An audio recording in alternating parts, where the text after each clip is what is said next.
as queer people, we always feel like we maybe don't belong a little bit. I thought I was like really into God, but then I went to my first concert and realized I just really liked live music.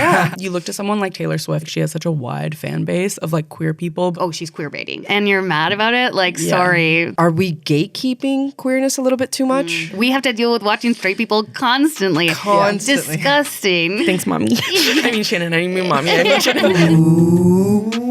What's going on, everybody? Welcome back to the Queer Collective podcast. I'm your host, Carbon. I'm Emily. I'm Shannon. And welcome to the show. This podcast is sponsored by Vizzy Hard Seltzer, but more on that later. Clink. In today's episode, we are digging into the world of pop culture and discussing everything from why pop culture holds such an important role in the lives of many queer folks, queer baiting, and queer awakening, and so much more. So stick around. Today's guest, as you can tell, is Shannon Burns, who is a radio show host and content creator based out of Toronto. She hosts the Midday show that airs on all 12 Virgin radio stations across Canada. She's interviewed artists like Taylor Swift, Snoop Dogg, Ryan Gosling, and Miley Cyrus. When she's not hosting her show or talking to celebs, she can be found on TikTok talking about pop culture and sharing behind-the-scenes looks at what it's like to work on a radio show. Shannon is also passionate about bringing the queer community together by hosting queer events around Toronto and using her platform to discuss queer issues. So, of course, you're the perfect guest for today's episode, and let's dig into it.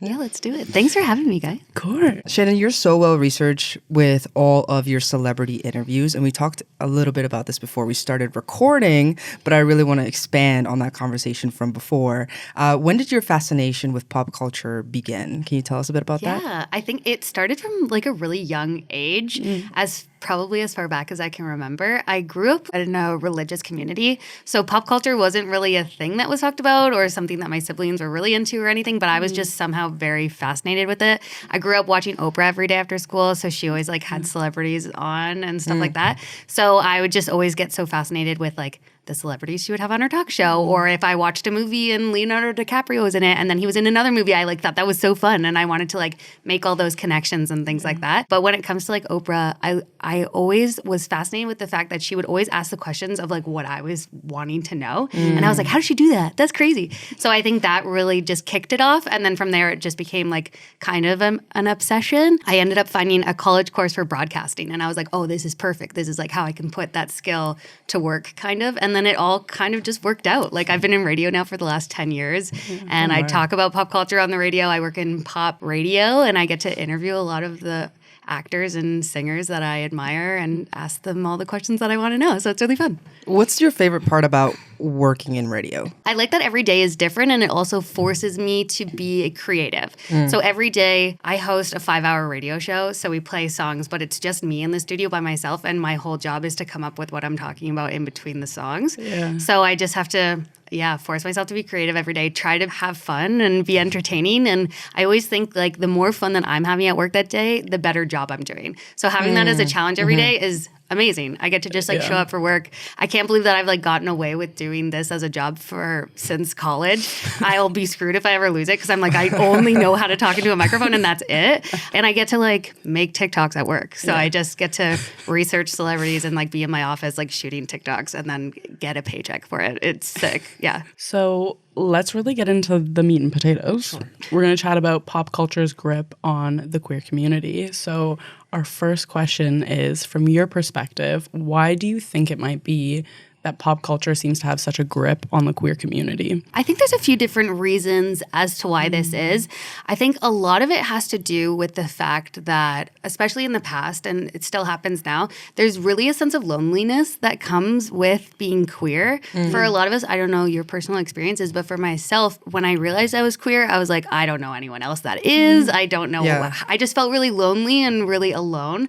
So because I didn't have anyone in real life, I then turned to like queer people I would see on TV or like Ellen DeGeneres or any of the small few queer representation that we had in media back when I was a child. So that I think is really, plays a role for a lot of people to relate to somebody in a way. It kind of feels like a friend that you could have, or you see yourself represented in pop culture in that way that other people don't really have to look for. So yeah, it just adds to that. What religious town did you grow up in? It wasn't even like a religious town. I grew up in Burlington, Ontario. But, Me too. You did? Yeah. No way. But yes, but I grew up in it's like a religious community. So it's Gotcha. like, Okay. Where's there a religious community? there's a in Burlington? religious community in Burlington. I believe that. What do Yeah. you mean? We're like hiding in plain sight. Yeah. It's bizarre, but not a part of it anymore Yeah. since I came out because, Yeah. homophobia. And Do you think that like being queer specifically is like what drew your fascination to pop culture, in particularly like I think the so. queer icons like you were yeah, mentioning? like I didn't realize I was gay until I was in my teenage years. So I think it probably without knowing, I think I would have probably known when I was younger, but then I don't know, because I wasn't exposed to it, I didn't really know too much about being queer. So I probably would have realized earlier and then made that connection. But I think it definitely enhanced that obsession with pop culture as I got older. So similar to how I feel like when you meet another queer person, you connect with them. Yeah. I think queer people use pop culture in that way as well to have fandoms. And then that's a whole community in itself, right? Think of Lady Gaga's fan base, the Little Monsters. Right. There's so many queer people that are in that. And then not only are you connecting on the queer level, but you're connecting in a deeper level for your love and admiration for this gay icon as well. So it just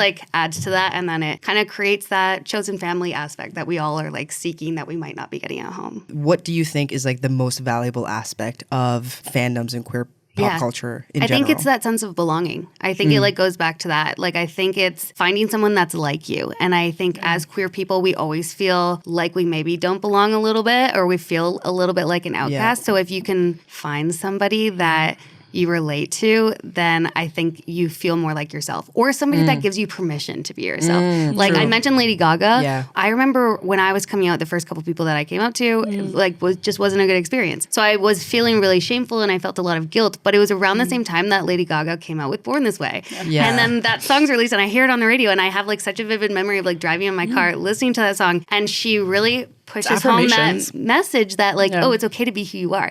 And then I immediately feel more confident and I feel more like myself. And I want to go and find other people that feel that way too. And people that accept me for who I am. So that really helps push me to go be oh, you know what? I am worthy of happiness and I don't need to hate myself as much as these people make me hate myself. That's just one example. And then once you watch movies that have somebody a queer storyline and then you can really embrace that, and we definitely do as queer people. We hold on to the few great movies that there are, and we're this is ours now. Where straight people don't have to do that, right?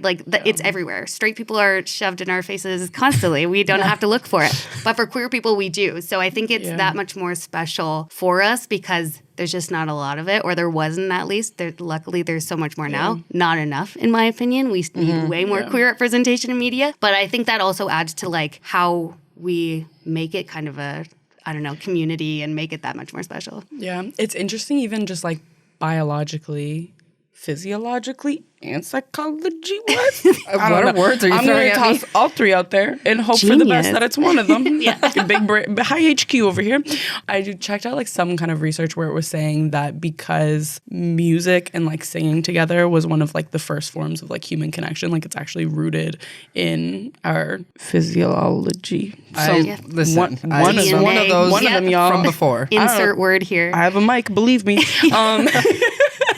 But it's rooted in our DNA to feel this level of closeness. It increases your mood, your endorphins, to be singing with other people. And I think that kind of community, it brings you together, especially when it has that kind of message like you were saying, Born This Way. It's it is very affirming. So speaking of queer fandoms, Yes. what in your opinion are some of the major differences between, you could say your average regular fandom versus a queer specific fandom? With any sort of fandom, it is a collection of people, kind of similar to what you're saying, people come together and sing, and that's a form of connection. I think humans in general, we're always just looking for connection. Yeah. We're meant to be in groups, so we're always just seeking that out. And like I was saying with straight people, you can have a fandom that's like a specific thing and people get involved in it, but it doesn't always have to be like their main source of community. Maybe they belong to a church already, or maybe they're really close with their family and have a whole group of friends from high school. For queer people, a lot of the time we don't have a lot of those things or just less of. So I think when it comes to queer fandoms, people get a little wild. Like they get really attached and they're really in it. And that becomes their chosen family. And that's what they're all about.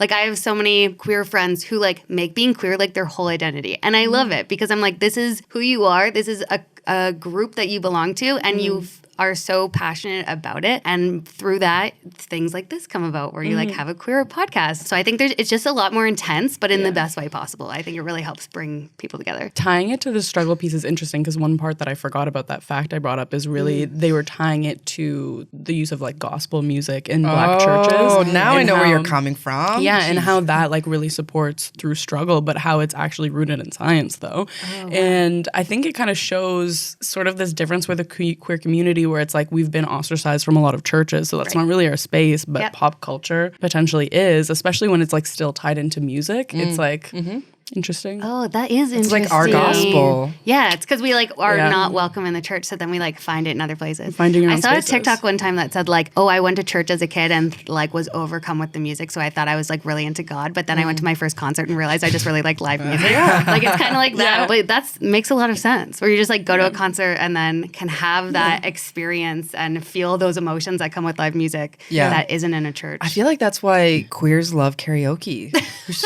freaking love karaoke so much. That makes so much sense. Right? I'm sure that is. Queers love almost karaoke. across the board. Do you guys like karaoke? And Filipinos. And Filipinos. Filipinos also love karaoke. Yeah, they sure do. They really do.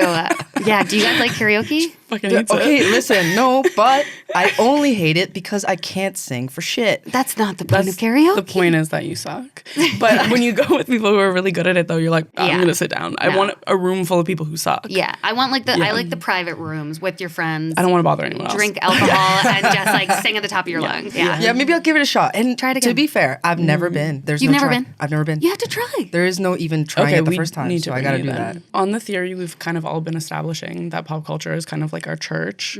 I feel like this also ties into how like a lot of female pop celebrities like Beyonce, Lady Gaga, even like earlier celebrities like Judy Garland and Cher, they're like either your priest or God. You know what I mean? I'm like, I can't quite decide which one it is. Are they the cult leader? But I'm wondering from your perspective, why do you think, especially a lot of gay men seem to get like really enthralled with a lot of these like female pop divas? We even see it like it's used a lot in RuPaul's Drag Race too. Like they really... Yeah, they love it. Even if they're not gay themselves, right? Like Judy Garland, for example, or like... Many of them aren't gay themselves. Which is wild. But I think it goes kind of back to the whole representation thing. I think especially in the past, men didn't always see themselves represented, but they saw themselves through these pop icons, despite the fact that that person might not align with their personal gender identity.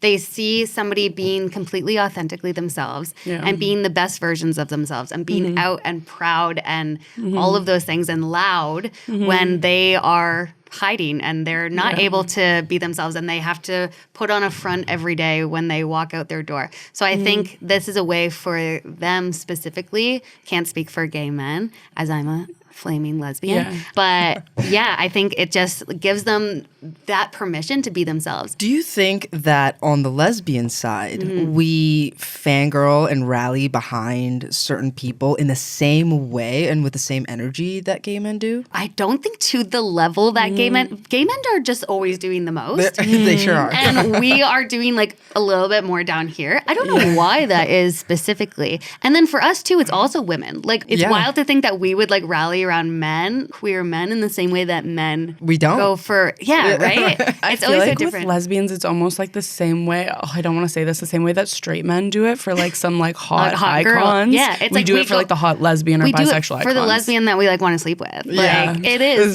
So, but I think that goes into like the probably like the fantasy of wanting to be with that person or wanting to be that person. Do you know the struggle? Like, did you ever have that where you like really liked Do I want to someone. be her? Oh my Do I God. want to fuck her? Yeah. I remember Yeah. like in the same car rides where I was listening to Lady Gaga, I was like thinking about girls and I was like Yeah. confused about everything. And I was like, I just want to be your best friend, right? Oh, or do yeah, I yeah, want to yeah. Like looking back in Yeah. high school, now it's so easy to pinpoint. At Yeah. the time, I had no idea what was happening, but all the time, like I would get a crush on a girl that I didn't realize was a crush, Right. And it would basically just be like, oh my gosh, I want to be your best friend, but I also really want to protect you against everything in the world, Right. and like, oh, do you have to have a boyfriend?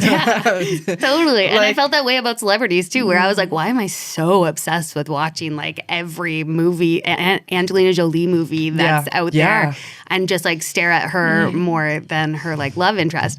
And then you get older and you, piece it all together. But that is so interesting that like for women, we are kind of like objectifying them in a way, Yeah. which is not great, but also want to be them. So it's fine. Yeah. Yeah, I like to believe we Also- do it in a nicer way. I feel like it's a little Respectfully. bit more respectful, more romantic. True. Yeah. Definitely. In the same way that like middle-aged women or whoever like read like romance novels and they like to like fantasize in that way. Yeah. We do that with like actresses and pop stars. Now that we've discussed the power of queer fan bases, I think it would be interesting to dig into the whole idea of queer baiting, which I kind of want to start out by defining for our audience. The term does have a really rich history, which I will also get into kind of throughout this discussion, but it was popularized, said to be, on Tumblr and other social network throughout the 2010s, and really refers to the practice of subtly portraying queerness while maintaining plausible deniability.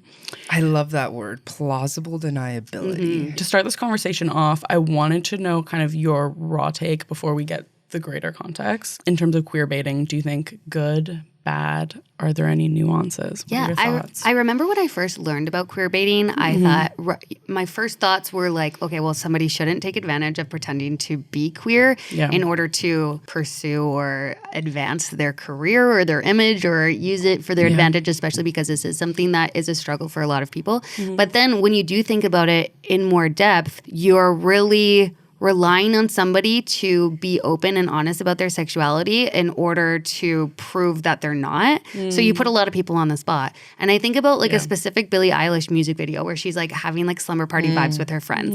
And right away, the first reaction was like, oh, this is great. I love this so much. But then the conversation shifted more towards like, oh, she's queer baiting. And this is a young female. Like by accusing her of that, that's claiming that she has to be publicly out in order to prove to us that she's gay. Where Right. she shouldn't have to do that. I don't know. It's a very difficult thing because you don't want somebody to take advantage of other people's struggles or like for an aesthetic or a style or because like being gay is cool. But you want to give them the space to be open and I don't know. It's complicated. The interesting thing is like the way that this definition of queer baiting has really shifted in the last kind of few years. Really how it started out was just about fictional characters. Right. And like how they were being portrayed in the media. But now we tie it mostly to like actual celebrities and like put the Harry pressure on Styles, them. right? Harry Styles, Taylor Swift, like those are kind of the biggest ones. I'd say like Lavender Haze was like a huge, like everyone calling a queer baiting kind of a moment. But a lot of people will say, like historians will say that it's like that's not actually what queer baiting is. The roots of it actually date back to kind of like a homophobic film law called Hays Code, which was a list of principles for self-censorship in Hollywood that was introduced in the 1930s and stayed in effect until 1968, and then later was kind of replaced by the film rating system that we have today. But this code prohibited the depiction of homosexuality, calling it sexual perversion, alongside obscene dancing and the use of liquor and white slavery, which is interesting. So you weren't allowed to show sexual perversion, which was homosexuality. Oh, gotcha. What is white slavery? That's something you weren't allowed to depict. So like, So, but you could do like black you could show that. What?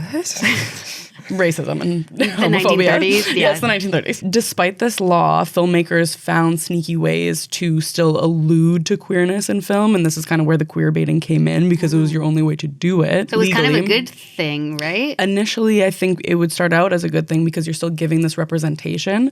But it gets interesting, though, where I feel like it kind of brings in this whole idea of like the cookie cutter queerness that a lot of us are like, oh, it's like stereotyping people because that's how they would queer bait, is they would show kind of like these stereotypical caricatures of what queerness would look like, so that everyone would be like, that's a queer character, but you could also still deny But it they would if you never wanted like to, actually say it. because it wasn't legal.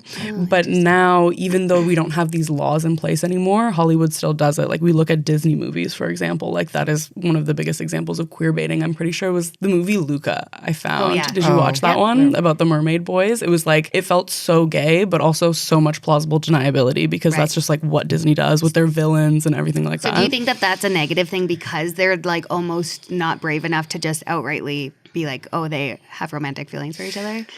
That one's so confused. Like, are you asking your opinion? Yeah. Okay, that one for me, I'm conflicted on that one. Yeah. Right. Because the movie Luca, take that one as an example. In this movie, even though it's animated and it's not real people, like, they're supposed to be kids, and kids shouldn't have to be like, oh, I'm gay, I'm figuring all this out at like whatever age they're depicted at. What was it, like probably 12? Yeah. I don't know. Right. So it's like to put so much emphasis on like a kid being queer and that kind of turning into their whole identity is like kind of feels a little bit icky to me. Yeah, So, totally. I don't know. And that I think goes into how the big conversation we've been having the last couple of years is wanting queer storylines without like specifically being like they're gay and now the storyline is them coming out and it's about their queer relationship and not just queer people doing other things. Yeah. So yeah, that's kind of like that where maybe there should be less emphasis on it, but also if they're doing it as a way to just be okay in the mainstream and not make those risks, it's tough. But you also like you can't confirm which one that they were trying to do. Right. Well, they didn't kiss, but they are kids.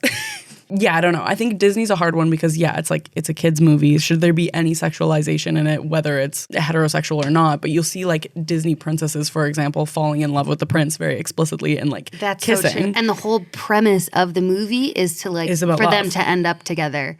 Exactly, Yeah. but and you like never get Pocahontas that. was a small young teenager. So yeah, they are doing it for straight people.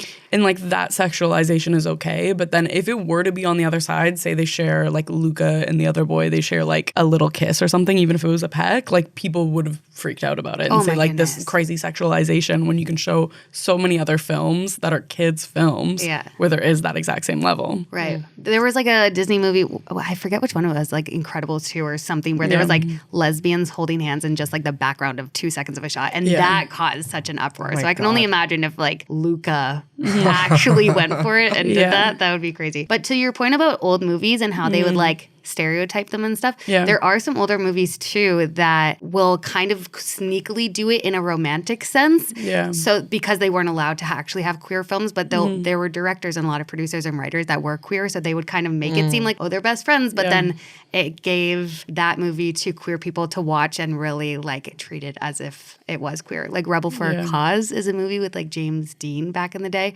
where it was like about two best friends who were like weren't close with their family, so they became close with each other, and it's that whole like chosen family thing. So like now if that movie was made, it would probably be a really romantic storyline, but back then they couldn't do that, so they just did like as much as they could. So there is like some good in it too, where it's like they kind of just did what they could to give people something, even though they weren't like even legally allowed to. Yeah, it's interesting. Hold that thought, because this podcast is proudly sponsored by Vizzy Hard Seltzer. That's right. And the ones that we were drinking in this episode is from their new launch, which is Vizzy Hard Seltzer Max, now with 7% alcohol. And they have vibrant new flavors like papaya pineapple, dragon fruit mango, blueberry white peach, and passion fruit kiwi. Love it. And they all taste super good. And as always, we recommend, if you are a hard seltzer drinker, that you support a brand that you know also supports the queer community. And now, back to the episode. So yeah, I definitely think there is like positives and negatives to it for sure. I think like the Disney example definitely shows just the double standards that exist with like queer love stories. But I also feel like it's the same thing you said. It's like when there is queer crew members, it does sometimes have positive Like think of all intention the behind little it. like teenage boys that watch Luca and just like take it as a queer film. Like it's nice that they have that, right? Yeah. That's true. Yeah. I think media companies not willing to take like a strong stance. The same way I do think like some individual celebrities aren't willing to take a strong stance, whether they may be like bisexual or not, and they don't feel like they can come out. I mean, you look to someone like Taylor Swift, it's like she has such a wide fan base of like queer people, but also like people in the Bible Belt. You know, like everybody loves Taylor Swift. And I think she probably, whether she's bi or not, because I mean, Lavender Haze was like definitely a wink, wink, nudge, nudge. The clues are out there. The clues are there. We can't confirm, but yeah. But do you have a moral responsibility to either come out or like outwardly do more allyship. There's that, but then it's also in kind of competition with someone just like having their own right to not come out as well, which is kind of like a complicated thing. Which I also kind of understand too. It's like for Taylor Swift to come out, think of what would happen. Like that's huge. I think of someone like Sam Smith, who is they are so authentically themselves, and for it, they are getting bombarded with so much hate, and people are just like begging them to be a different person than they are. So I can see how that is a really hard responsibility to take on. Yeah, it kind of is up to each person if they morally want to take on that responsibility. And I think for a lot of people too, they can kind of then be classified like as a queer artist. Like Sam Smith is a queer artist. Well, they're amazing in so many other ways, but that's how the general public could like possibly perceive them. If there is like a male pop star that is beloved by a lot of women fans, they might not want to lose that or shift that image or perception that they have created all of their success on in order to be themselves, which is also really sad. And that sucks. But kind of like Billie Eilish, her whole coming out was kind of interesting. That was weird. Yeah. What was her coming out? I think I missed it. She came out in a Variety article that she did an interview, like a print interview. And then it was definitely implied that she was queer. So all the headlines were like, oh, Billie Eilish is coming out. And then a few days later, she was asked on a red carpet, hey, like, did you mean to come out? And she was joking about it and being like, oh, no, I didn't mean to come out, but like, it's not a big deal. Nobody should have to come out. That was kind of the conversation. And it seemed great because it was confirmed and they were having a good laugh about it. And it was with a queer interviewer. The next day, Billie Eilish makes an Instagram post captioning, thanks Variety for outing me on a red carpet before 11 a.m. Like, not what I want. I wanted to be talking about my music instead. Which some people, there was definitely a divide in the response to that because people were like, based on the clip, it seemed like you were enjoying that conversation. You talked more about it in that situation. It didn't seem like it was being forced out of you. And you already kind of came out in that article.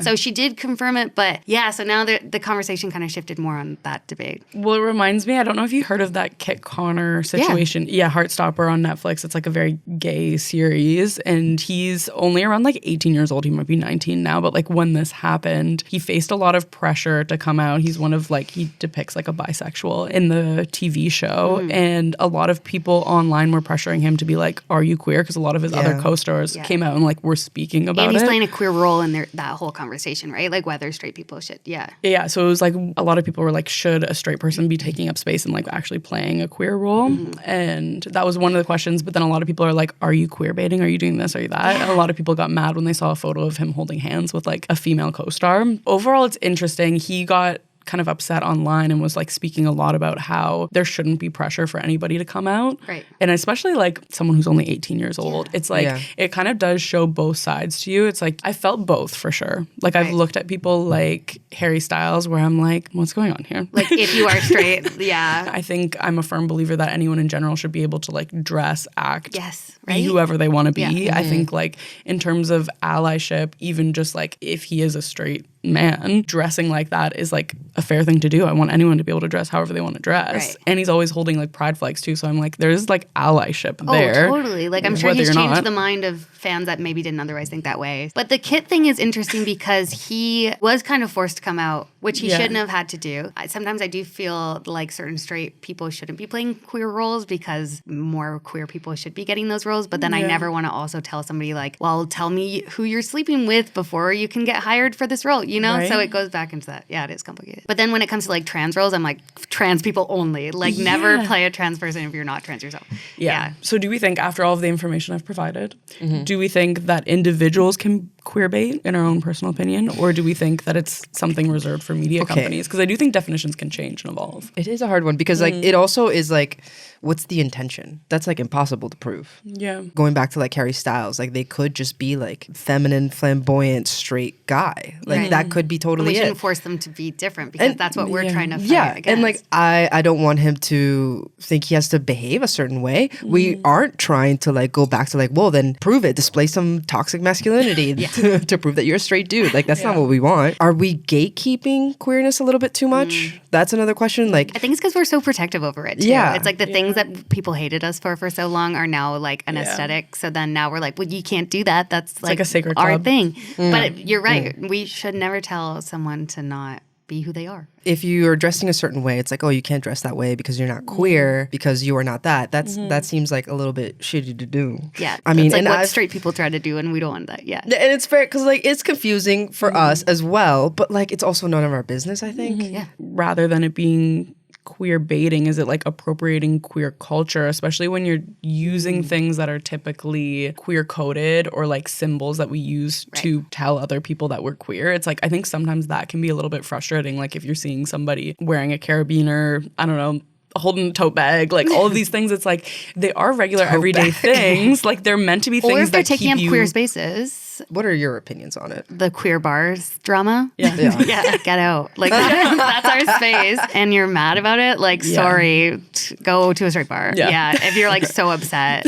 I think we can draw a line at queer bars. It's such a safe space, and it's like it's kind of like how bachelorette parties started getting banned at bars because people were coming to see it, and that goes way rooted back into like queer history, where people would bring their straight friends who were like tourists in town to like, oh, let's go look at the queers in the bar, like, because like a it's like sideshow. Exactly. So I think it's definitely rooted in that, and we've reclaimed these spaces. And I sometimes am at a straight bar and despise it, and I don't want to be there, and I feel uncomfortable. I live such in a queer bubble that when I go to straight places, I'm like, oh yeah, Yeah, I know, like, it's shocking. Oh, it really is. And men just are like claiming your space. And in queer spaces, it's not just about the community, but it's about that safety. So I think if you're taking up space, especially in that specific bar, that's such a small bar, see ya, like, bye. Yeah. And I think some people But also don't assume definitely- someone's queer and someone's not, but you know. I do think there's the issue of kind of like fetishization though, and that's kind of where the queer baiting might come into play. So it's like back to that question of like, can individuals queer bait, or is it just media companies? Personally, Like who's allowed? No, just like, can queer baiting happen via individuals? Oh, I see. Okay. Like, because I think so. Yeah. Yeah. I knew a straight person that would wear like a queer bear hat. Yeah. Yeah. And he was not queer, but queer people start to follow him on Instagram and like kind of had a little bit of a following, but he's not queer. So then that kind of rubbed me the wrong way, because I was like, ooh, you're kind of like taking advantage of something that you aren't actually are. So that, I think you can take advantage of it. I've also noticed too, even some of my own friends have this kind of like, they'll have crushes on like masculine or androgynous women, or even just like queer friends? non-binary people. Yeah. Non-queer friends will like really be obsessed with like queer women. Right. And I feel like to a certain extent, like the way that you signal with the way that you dress, like they definitely try and like attract it by portraying this level of queerness. Does that make sense? When it's like you're a straight hetero because they like person? want the attention, or could like feel Because they want to make maybe like queer women and non-binary them. people feel safe and comfortable around them, which I'm yeah. like, it's all interesting. And I mean, I don't know. I feel like that brings up a bigger question of like, if you yourself are attracted majorly, is that a word? Majority Majority of the time. Sure, majority of the time to queer people, are you then not queer? Or are you fetishizing a community potentially? Potentially. It could be like each to the individual. And then Yeah. again, are you dressing for yourself, or are you dressing for that reason? And how would we know? And It gets complicated. It does. And I definitely feel like when we're looking at someone like Taylor Swift, where it's like she makes such a huge amount of money that people are talking about her in terms of like the Taylor Swift effect on the economy. Right. And like, do we think there's kind of some type of obligation? Like, I feel like Taylor Swift as an entity is comparable to like a media company, if that makes sense in terms of like remember when she impact. spoke out against Donald Trump? That was like such a big thing and had an impact and all of that. Yeah. Can queer baiting be compared to like straight passing? Like if queer people purposely dress straight and So like you can argue that there's a problem with being straight passing and like you not getting any of the hate or the harassment or the abuse or the anything negative that is thrown at you when you're a visibly queer person. Right. On the other end, if you're queer baiting, you're reaping so many benefits as well. Right. Yeah, So it can go both ways. It can go both ways. I'm like, is it just as bad? I don't know. I It's think more that of goes like- back into like too, you never know how someone's actually dressing, if it's for them or if it's like for someone Yeah. else. Yeah. But yeah, I don't know. I've never thought about that. Like if somebody purposely makes themselves look really straight, interesting. I don't know. Well, I think like all the these thought. scenarios that you're pointing out like demonstrate kind of the reasoning behind it is like being able to have the benefits of still like that plausible deniability. It's like, Yeah. no, I could be straight. Like I don't have to deal with any of the challenges. But can't you say that about being straight passing? You reap the benefits. That's exactly what I'm saying. So Yeah. I think So- as long as you recognize that privilege. Yeah, it's Right. like, well, you talk about someone like Taylor Swift is like, she's still reaping the benefits in a huge way of being able to like attract these big like white conservative audiences while also attracting these queer audiences at the exact same time. But is that her moral obligation, or is that her right to protect herself in that way? Being like one of the biggest stars in the entire world already probably faces a lot of danger. Yeah, it's Yeah. true. Like people stalking you and everything Yeah. like Yeah. that. But also, she has that choice and money for protection, where like people who are not straight passing don't. So Right. We could go back and forth forever. It's I think. We crazy. really could. Yeah. Yeah. Yeah. I mean, to a certain degree, I do feel like some people have a level of moral obligation, especially when you're like, you have pretty privilege, white privilege, all of these different things. It's like, do you have a certain level of obligation to stand up in the community when some people like do not have that same privilege? If we're talking about like Black trans people, the way you look every day, you're facing it no matter what. I'm gonna leave it there though. Yeah. Well, 'Cause we'll we leave could it keep as going. a thought-provoking Question. Yeah. Yeah. This next section that we want to dive into is really surrounding pop culture moments as refuge for queer children and really the importance of representation overall. Our first question for you is, in your opinion, what do you think is the recipe for the perfect queer awakening, whether it's in television, film, or music? What makes it the perfect mix? Yeah, that's a great question. Because I think I've always thought about like what my personal queer awakening is. And a lot of people have something similar. I wonder if there's like an equation to that. The first thing that comes to mind is like Miss Honey from Matilda. Did you guys ever watch Oh my gosh. Matilda? Love Yeah. Matilda. But it's like I have had feelings for Yeah. her, but then I find out everyone had feelings. Every She's queer like person nice did. to the weirdo. Yeah, so it's like She's it's gotta beautiful. be that's gotta be part of the equation, right? It's like a motherly figure probably that's rooted in some sort of Yeah. thing that we deal with. And yeah, she's like the Matilda who's like ostracized by her family. That might be something there Yeah. too, where she then brings them in and she's nice and sweet and she's really pretty and Yeah. has great hair and like all those, and she's soft. Like that's probably what goes into that whole equation. And then I also find a lot of us have like cartoon characters that we all have Totally. crushes on. Oh, for sure. Yeah. So it's like, what is the equation there, right? Like, why is that a thing? My queer awakening, for example, would be like Angelina Jolie in Tomb Raider. So I think it's maybe seeing like a female and maybe like a masculine type of role that I was like, why do I feel this way at 8 years old? This is crazy. I guess it depends also on like how you identify in Yeah, your queerness exactly. as well. Because and like, everyone's different too. yeah. Like if we like for me in terms of like cartoons, it was like Spinelli, but it was also at the same time like TJ. Yeah. But like Totally. I thought that They're both Yes. kind It of was both. lesbian. They both are kind of lesbian. Yeah. Gretchen a little too, you know? a little Like, bit. I You'd don't see yourself in those characters a little bit. For me, it was like this one show called Lost Girl. That was like really my awakening. There was this like bisexual woman who was initially having a lot of really aggressive sex with this man and then switched over to having really soft and like gentle sex with this woman. And then I think that contrast really kind of like drove it home for me. And I was like, that's what I want. That's it. That's Yeah. it. That's the thing that I was missing. And like Totally. I had no idea before. Yeah, because you don't see it. Mine, I'm realizing now, especially when I was researching them, are actually like classic bisexual awakenings. Each one, it's okay. Also, Angelina Jolie, Mr. and Mrs. Smith. Oh, yeah. And of then it was Keira Knightley and Orlando Bloom in Pirates of the Caribbean, the first one. Right. And I'm realizing I was attracted to both of them at the same time. And I'm like, it's confusing, kind of confusing. I see. But they're both really hot. But it's that same kind of thing where it's like Angelina Jolie's taking on this kind of more masculine role, which is like, that still appeals to me. But also it's like the other side of it still does too. Right. It's like strong women. That's Strong the, women. Yeah. That's the key. Yeah. Yeah. For me, it would be like pretty much just like isolated to Angelina Jolie or Yeah. Which is fair. Yeah. And I was like, wow, this know. is amazing. And then I found out she was bisexual in real life, and I was like, "There's a chance." There's a chance. Her and Andrew Barrymore both bisexual. So I'm like, I didn't know Drew Barrymore. I just know when we meet that you'll It's fall in love with me, sparks. and it just needs to happen. What kind of question would you like to ask Angelina Jolie? Oh, I gotta give me 5 hours of Yeah. research. Well, I would. There's always questions I want to ask, and then there's questions I'm like allowed to ask. There's rumors that Angelina Jolie and The Weeknd were dating, and I want to know so bad if they Oh, did. I know yeah, she that would probably be wouldn't good. answer that. Right. But if I could ask her any question and like get an answer from summer. would be it. What happened? What was going on there? What about Drew Barrymore? Will you marry me? That's it. Yeah. Like that.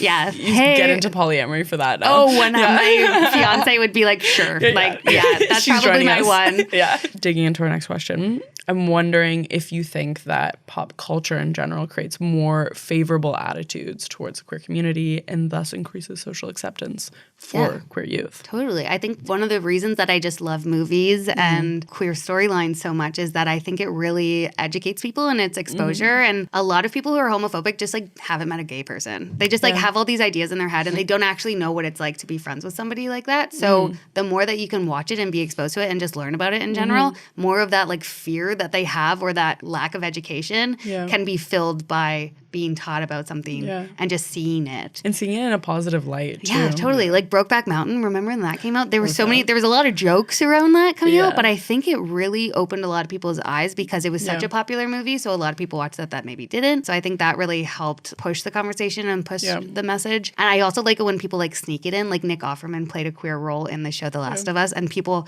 there's a lot of straight people, maybe homophobic people that are watching that show. And then bam, gay storyline, forced you to watch it. And an incredible gay storyline, too. So I like that too. I think it's just like, oh, you see it, and then all of a sudden you're like, oh, maybe it's not so bad, or maybe it's not. It normalizes maybe it. they're not grooming children. Yeah. I think on the other side, even just like thinking of the Sam Smith thing you were bringing up, is like that amount of hate online. It's like, can that have the reverse effect for somebody where it's like they look, you see this beautiful representation, and then maybe as a queer kid, you go and look in the comments and it's like a bit jarring. Right. You know? Yeah, I have thought about that. And I have had that too, where I've had a video that just like ended up on the wrong side of the internet. And then it happens. I see all the comments and they're all hate comments. And some people will just like leave it. But I'm like, I kind of want to delete it because I don't want someone who is in the closet and wants to come out or like make a queer video themselves to see those comments and then not. So it's, it's tough. Yeah. But the internet, you just have to know that it's like, it's a lot of love and there's also a lot of hate out there. Going back to The Last of Us example of it being mainly like a very,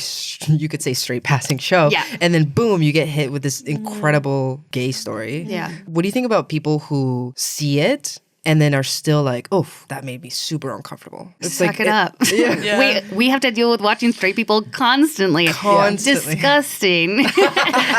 Like, sorry, you have to see that. Stop watching. No one's forcing it on you. It's kind of like when queer storylines are in anything and people are like, but what about the children? It's like, then don't let the children, if you don't want your child to watch it, don't watch it then. Sorry.